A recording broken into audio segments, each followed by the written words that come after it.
Hi again, Gregg Bell, the News Tribune, with the Backyard Beat the Rush Hour Traffic home edition of Seahawks Insider for the News Tribune. Day 9 of Seahawks training camp today. To me, the highlights weren't that Frank Clark was back at practice. It was on a limited basis in position drills only for the first time since he slugged Germain Ifedi in practice last Thursday. It wasn't that Germain Ifedi was back as the starting right tackle. He is not at all on his way to starting there for the regular season because he still has a competition with Ethan Posick, the rookie second-round pick, to whom he lost ground while he missed 4 days after the punch from Clark. It wasn't that Russell Wilson was sharp again, third practice in a row, because frankly the Seahawks expect that out of their $88 million franchise quarterback. To me, it was two things. One, Tyler Lockett's all the way back. And he showed it with one play in particular during 11-11 team drill. He was matched up against Nico Thorpe on the left side. Thorpe has lost ground. He was the starting quarterback corner on the right side until Jeremy Lane got injured. Lane missed his 5th practice in a row today with what Pete Carroll said is a soft tissue injury. Say that a lot fast. Probably to the legs, because he's been in a bucket hat and not doing much of anything for the last 5 days. But on the left side, or on the right side now, instead of Nico Thorpe, as it was at the beginning of camp, it's rookie Shaquille Griffin. We'll get to him in a second. Thorpe on the left side matched up against Lockett.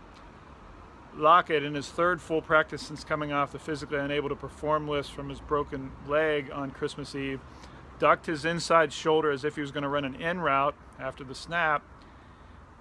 And then he set Thorpe up for an outside fade that Thorpe had no way to change his momentum from the inside to the out. Lockett faded to the outside. Russell Wilson perfectly threw the ball onto his outside shoulder. He was wide open.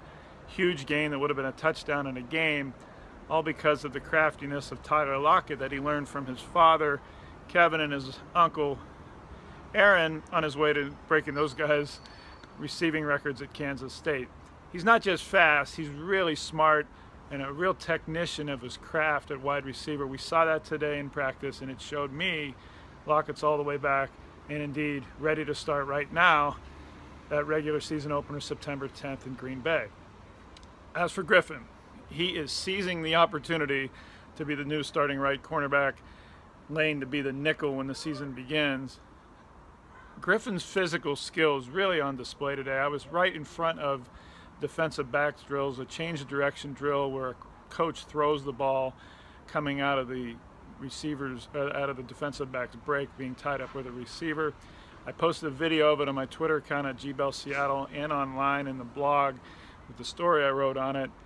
His quickness and change of direction for being 6'1" and almost 200 pounds, and then his ability to reach his hands up quickly and react to the ball in flight, really remarkable. You'll see it online.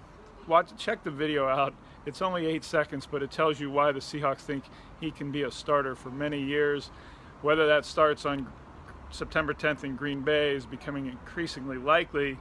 I've been saying for a month now that I think Shaquille Griffin has the best chance of any rookie draft pick to start, with Malik McDowell's obvious concern in whether he'll even play at all in 2017, with Posick being so valuable as a backup center, guard, and tackle that he may not start, if that makes any sense, that he's more valuable as a backup than a starter. Griffin is in line to be that starter, highest draft pick, and maybe the only draft pick to start on opening day. Nothing but positive is what Pete Carroll's saying. He said on Monday that Griffin is the fastest guy they've ever had at that position for someone so big. Again, 6'1", 198 pounds, length, speed. I know I go on and on about him. He's yet to tackle anybody. He's yet to defend NFL receivers in game situations. That'll be on Sunday night in Los Angeles against the Chargers. I expect him to play a lot longer than some of the other starting defensive players. I'm expecting both starters on offense and defense to play maybe 1 or 2 series at the most. Nothing but positives on those two guys. I think Clark is going to be back eventually, but maybe not play much in this first game at the Chargers. Not much to prove there.